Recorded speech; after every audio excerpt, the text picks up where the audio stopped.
Good afternoon and welcome to the presentation Recognizing Restaurant Trends by Adam Tyson 2018. Our client is going to be investing in a QSR, a quick service restaurant, as their finances have changed and they've challenged us with the projections and financial analysis to determine which franchise will be the best for them.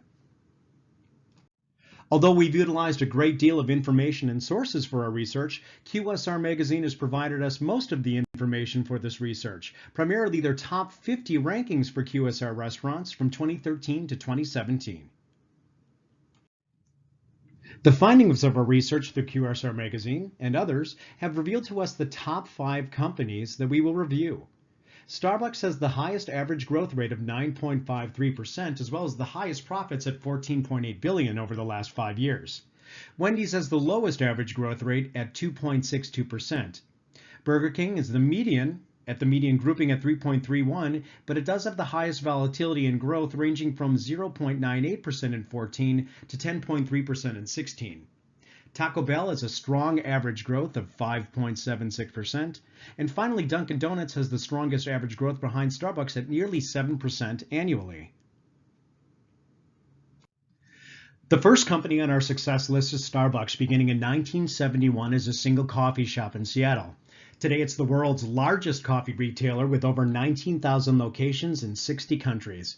Competitors would have investors believe that Starbucks is selling marginally superior coffee at an unreasonable price, but Starbucks' continued success begs to differ. Unlike the rest of the QSRs in this list, Starbucks only grants franchise ownership on a very limited basis, typically only to overseas customers. Instead, they offer licensing of their brand and product. A 5-year review of Starbucks' performance gives us an average sales of $12.2 billion and an average growth rate of 9.53%. In the analysis of sales and growth from Starbucks through 2013 to 2017, the following information is revealed. Their continuous strong growth over that time frame is definitely the hallmark of their success, along with $1.15 million in average sales per store. Starbucks also has had an aggressive expansion plan with 455 locations added annually. When taking the previous 5 years of sales and putting into regression, our projected sales and growth analysis for 2018 to 2022 reveals the following. Our linear trend line reflects a strong, steady increase in profits, with a projected 31% increase in profits overall from 2017 to 2022. Initial investment and legacy costs for a new investor can be significant. Once again, Starbucks does not franchise. Instead, they only license their brand. This can limit business creativity as the owner is, in essence, still an employee of Starbucks. Although the estimated yearly costs are moderate at $646,000, the lack of business control coupled with those ongoing costs may be a challenge to an investor. The second company on our successful top 5 is Wendy's. The Wendy's restaurant system includes approximately 6,500 franchise and company-owned restaurants in the United States and abroad. Wendy's average sales yearly from 2013 to 2017 were $8.84 billion, with an annual growth rate of 2.62%. They are the lowest on our top 5 list. An analysis of the sales and growth of Wendy's from 2013 to 2017 reveals the following. $1.5 million in average sales per store is significantly higher than Starbucks, but overall they have very little average growth from 2013 to 2017. They also have the lowest average growth of the 5 QSRs at 2.62%, and they do have a loss of market share with an average closure of 20 stores per year. Again, using previous sales and growth, we're able to project our sales and growth for 2018 to 2022 using projection and regression. We find we're going to have strong brand recognition continued with Wendy's, with that low annual growth and with those projected profits at only 18% from 2013 to 2022. The overall profitability of Wendy's is in question. In our analysis of initial investment and legacy costs for a Wendy's franchise, we do find that the franchise fees are the lowest of the top 5. And of course, it is a very reputable company with a long, strong history. However, a Wendy's franchise does require $2 million in liquid assets. Number 3 on our list is Burger King, which was founded in 1954. It's the second largest fast food hamburger chain with more than 14,000 locations in approximately 100 countries. Almost 100% of Burger King restaurants are owned and operated by independent franchisees, many of them family-owned for decades. A review of the 5-year performance of Burger King gives us an average sales of just over $9 billion with an average growth rate of 3.31%. In review of sales and growth from Burger King from 13 to 17, we have 1.26 million in average sales per store, very strong. We have steady but somewhat volatile and limited growth, and we do have a stagnating market presence with the loss of 43 stores over the last 5 years. With the review of our projected sales and growth of Burger King for 2018 to 2022, we have found out that our lower annual growth rate may increase our debt to asset ratio in the event of a market turndown. The 1.3 average in sales per store may not be able to assist with this on an individual franchisee level, but we do have continued strong brand recognition. For initial investment and legacy costs, the franchise fees are lower than normal. Burger King earns 4.5% on royalties as opposed to the more traditional 6%. It is affordable, it is the least expensive of the super chains, but it can still run into the high 6 figures overall. There are special incentive programs and strong franchisee support, but you will need $500,000 in liquid assets after the initial franchise and investment costs. Next on our success list is Taco Bell, serving over 42 million customers each week through 7,000 restaurants across the nation. Overseas, Taco Bell has a strong presence as over 250 restaurants with plans to add 2,000 more over the next decade. In 2016, Taco Bell was named as one of the Fast Company's top 10 most innovative companies of the world. The 5-year review of Taco Bell gives us an annual sales of $8.3 billion with an average growth rate of 5.76%. Taco Bell's sales and growth analysis from 13 to 17 gives us 1.4 million in average sales per store, as well as that strong average growth of 5.76% overall. They are increasing their market presence, averaging 115 new stores per year, and their late night menu is very popular in college areas. Sales projections for Taco Bell for 18 to 22 gives us a strengthening annual growth and a successful marketing strategy to promote the brand. There's also 40% projected growth between 13 and 22.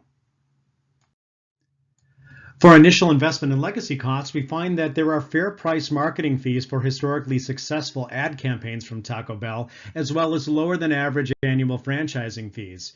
But opening a Taco Bell requires a lot of cash, and liquid assets and net worth requirements are amongst the highest of the group. The final on our successful top 5 is Dunkin' Donuts. It's a leader in regular, decaf, and flavored coffees, as well as snacks. It's also earned a #1 ranking for customer loyalty in the coffee category by Brand Keys for 10 years running. The company has more than 11,000 restaurants in 44 countries worldwide and based out of Canton, Massachusetts. Our 5-year review of Dunkin' Donuts sales gives us an average of $7.1 billion with an average growth rate of 6.97%. Our sales and growth analysis of Dunkin' Donuts gives us the strongest average growth behind Starbucks at nearly 7% annually. They have a strong market presence with 362 new units opening and 100% franchisee owned as of 2017, and it also is the lowest sales per unit of the group, however.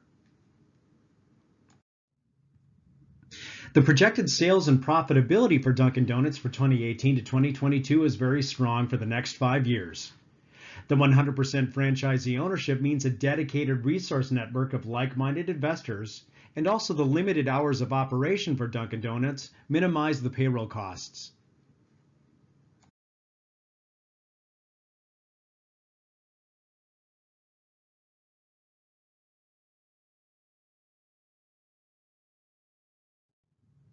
The initial investment and legacy costs for a Dunkin' Donuts franchise do have the lowest liquid asset requirement as well as the lowest estimated initial investment.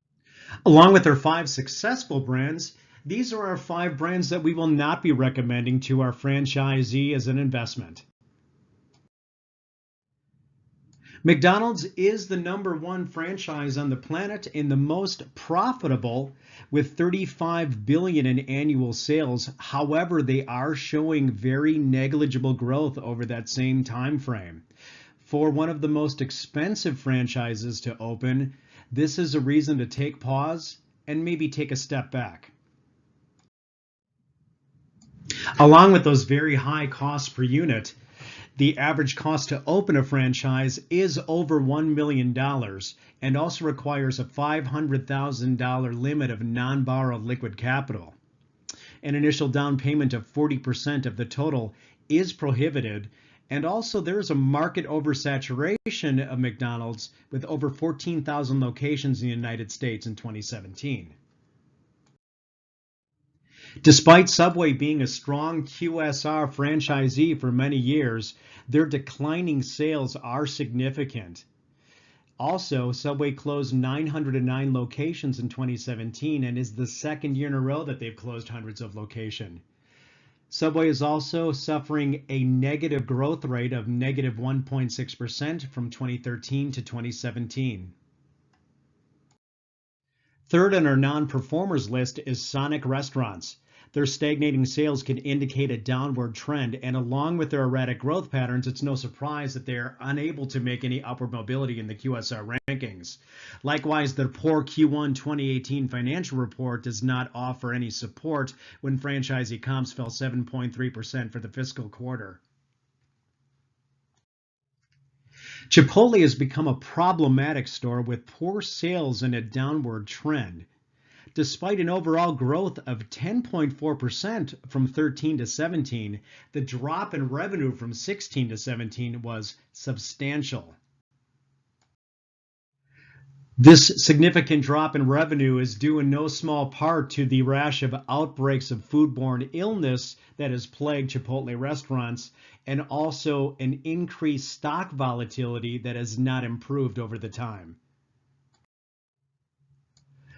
Last on our list is Jack in the Box. Sluggish sales, volatile poor growth, and the downward trend in QSR rankings have all plagued Jack in the Box for the last several years. The second part of our research is to look at current segment trends for QSR.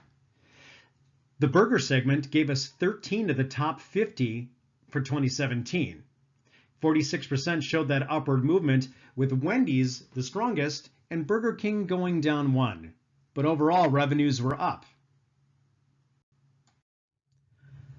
Our chicken segment has given us the strongest of all segments, with overall revenues for the 9 of the top 50 going up 8.6%, and their average revenue by location also up 5.3%. Our ethnic food segment has mixed reviews. Although revenues were up 5.2% for the 7 ethnic food segments found in the top 50, the overall revenues by location were down 8.76%. The sandwich segment has shown strong, steady growth, with revenues up 4.3% and average revenues by location up 4.92% for the 9 found in the top 50. Like the ethnic food segment, the pizza segment has shown questionable improvement. 5 of the top 50 are in the pizza segment, and total revenues for those 5 are up 4.26%. However, average revenue by location is only up 1.5%. 7 of the top 50 are in the snack segment. 43% showed upward movement. However, the average revenue by location is down.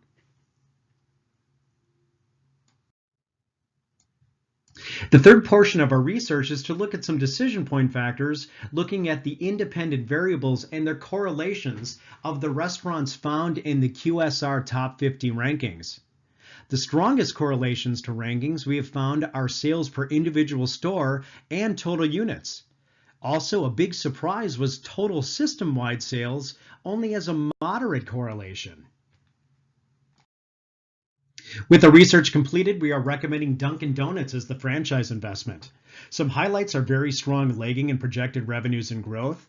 They also have a movement to 100% franchise ownership, strengthening the investor's influence on corporate decisions. Dunkin' Donuts is not afraid to innovate with non-traditional OEM brand items like Dunkin' Donuts dark roast beer and Dunkin' Donuts frozen coffees. Likewise, overhead costs due to smaller amount of perishable items on the menu and limited times of operation should continue to contribute to location profitability. Also, Dunkin' Brands has an ambitious plan to open 9,000 stores in the next 10 years, matching our correlation study that number of units does relate to the QSR top 50 rankings. We are recommending Seattle, Washington as the ideal location to develop and invest in their franchise opportunity. Large cities have a coffee culture built into their lifestyles, and city populations are comfortable paying for coffee. Looking at Boston, 0.32% of all commercial transactions actually occur at coffee shops.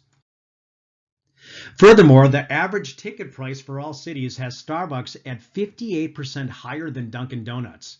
With Seattle being the home of the high-end coffee shops like Starbucks and Seattle's Best, there's an untapped market for Dunkin' Donuts' moderately priced QSR model that has a diverse food offering as well as a diverse coffee offering. As of April 4th, 2018, Dunkin' Donuts has no franchises open in Washington state. Seattle's median household income is $80,000, well above the national U.S. average of $73,000. This is another reason why Seattle is a perfect location to invest in a Dunkin' Donuts franchise operation. Environmental risks to consider for a Dunkin' Donuts franchise operation in Seattle are low. The moderate temperatures and low risk of natural disasters present really no discernible risk. And in fact, the higher than average rain and overcast days may contribute to Dunkin' Donuts' increased coffee sales. Seattle's strong environmental and sustainability beliefs also reflect with Dunkin' Donuts' movement toward lessening its carbon footprint. In February of 2018, Dunkin' Donuts announced it was going to do away with all polystyrene foam cups by 2020.